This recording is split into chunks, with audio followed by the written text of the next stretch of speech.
and support of all my formation commanders, led by the Deputy Army Commander, the General Officers Commanding, and all the formation commanders, and the soldier made it happen.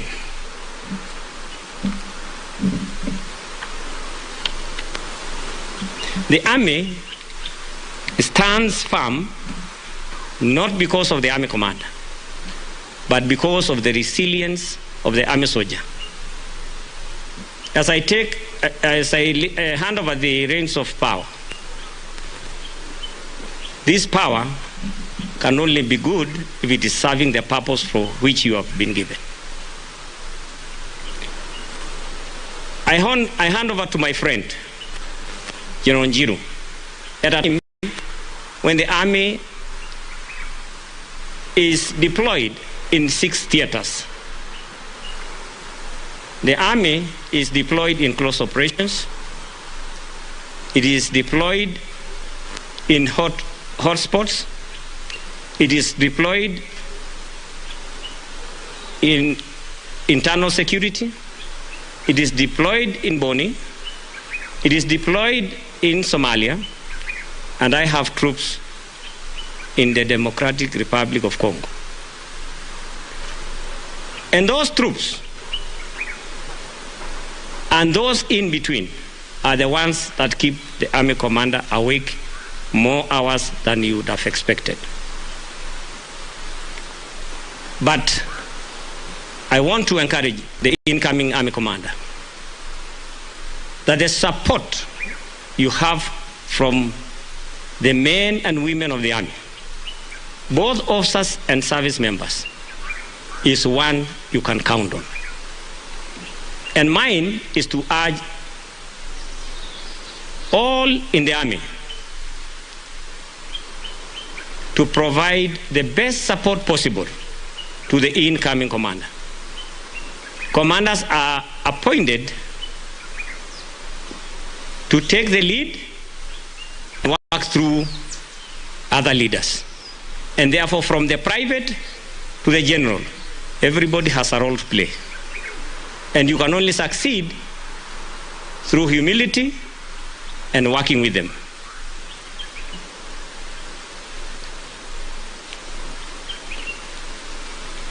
My unbroken service ends today as I hand over the stewardship of the Army.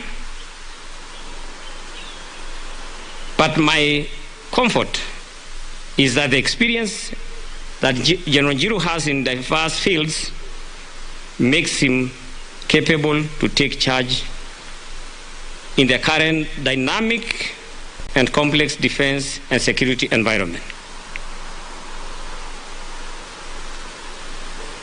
The Army is an institution charged with the unstinting and unwavering task of protecting this country, its interests, and future prosperity against all land-based threats and aggression.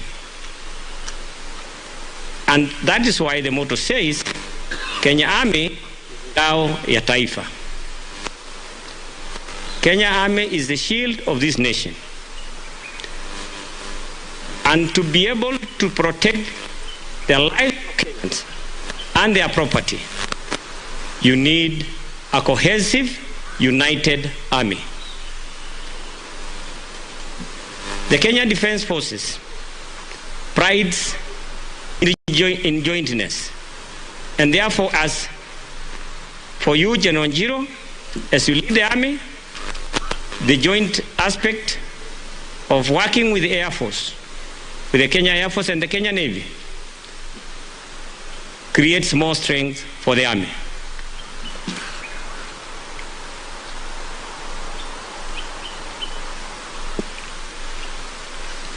Kenya Army, as a constituent of the Kenya Defense Forces, has played a huge role in national agenda by engaging in national development projects, which has greatly improved our image. This opportunity has definitely taken even higher the aspects of Kenya Defence Forces contributing to national development. As the Army, you will be called from time to time to take part in these programs. And therefore, apart from the core mandate that you have, you will also undertake tasks pursuant to our secondary role in supporting other agencies in terms of disaster or other natural calamities.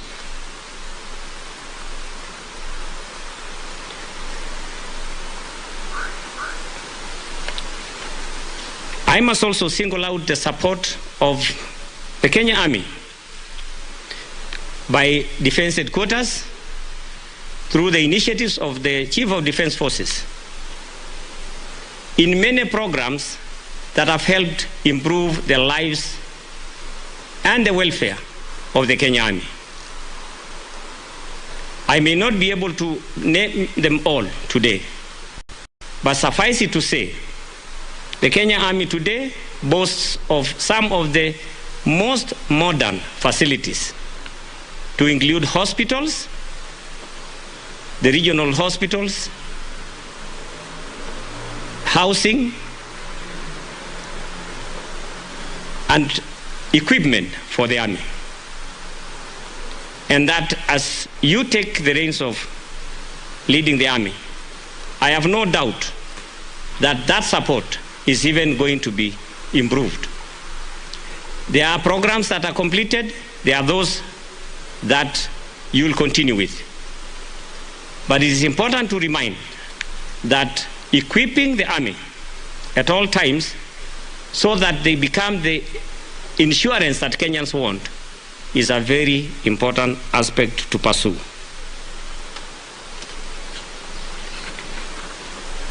Allow me also to appreciate the outstanding support that we have had with the new outfit, the Military Wives Association of Kenya. That great bit of ladies of the military is a team you can count on for the welfare of our soldiers. In the short time they have been in office, the troops have found another channel of their support to welfare programs. To you, Madam Tabitha Kiboshi, and your team, I would like to appreciate that you have led your team together with your committee, that today you know where all the soldiers are in terms of barracks, facilities, more than some of the formation commanders. Because formation commanders don't cross over. But you have been able to travel through all the formations to see where you can help. And particularly for a force, the Army, which is deployed in operations and challenged by issues of stressful situations, they have found a shoulder to lean on. I thank you very much.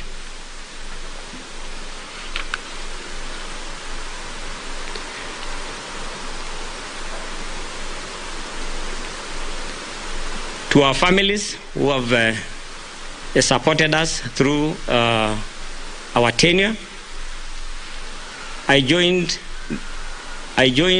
the Army when I came from my place of domicile alone. I did not have a family, I did not have children.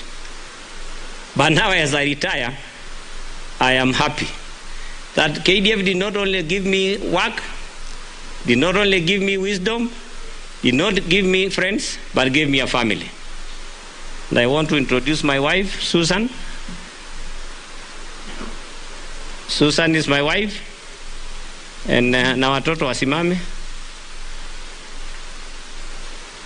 Yeah, my firstborn is not here. He will not be able to be with us because of where he is working, the exigencies of what he does.